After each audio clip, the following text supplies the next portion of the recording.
Ladies and gentlemen, allow me to recount the story of my life, a journey from humble beginnings to the presidency, during one of the most tumultuous times in American history. I was born on February the 12th, 1809, in a small log cabin in Hardin County, Kentucky. My parents, Thomas and Nancy Lincoln, were farmers, and life was tough on the frontier. Education was scarce, and formal schooling was a luxury I could only dream of. My mother, however, recognized my thirst for knowledge and encouraged me to read whatever books I could find. It was through these books that I began to educate myself.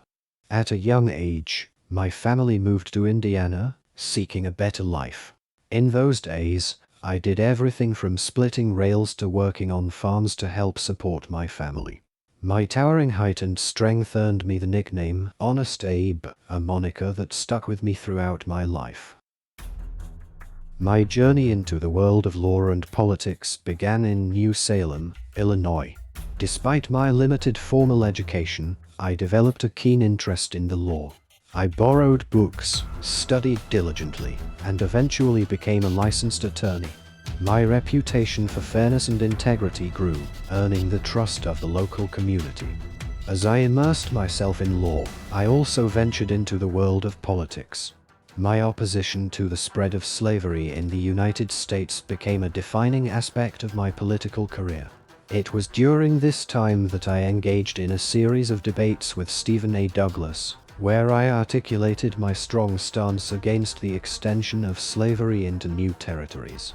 These debates thrust me into the national spotlight. In 1860, to my surprise, I was elected as the 16th President of the United States. However, my election ignited a crisis.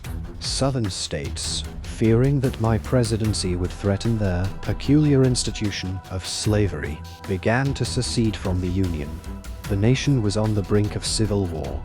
The civil war that followed was a dark and trying period for our nation. I faced immense challenges, from military setbacks to political divisions. Yet, I remained steadfast in my commitment to preserving the Union and ending the scourge of slavery. In 1863, I issued the Emancipation Proclamation, a historic document that declared the freedom of enslaved people in Confederate territory.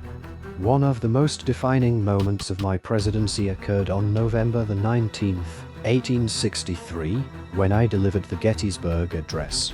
In that concise yet powerful speech, I reaffirmed the principles of freedom, equality, and democracy upon which our great nation was founded. It was a message of hope during a time of great turmoil. As the war continued, the Union's military successes mounted, and in 1865, the Confederacy surrendered. The nation was reunited, and slavery was abolished with the passage of the 13th Amendment to the Constitution. Yet, tragedy struck just as our nation began to heal. On April the 14th, 1865, I was assassinated while attending a play at Ford's Theater in Washington, D.C. The nation mourned my loss, but my legacy endured. My life is a testament to the power of conviction, justice, and the pursuit of a more perfect union. From a humble, self-taught youth to the leader of a divided nation, I showed that even in the face of seemingly insurmountable challenges, the principles of honesty, integrity, and the pursuit of justice can prevail.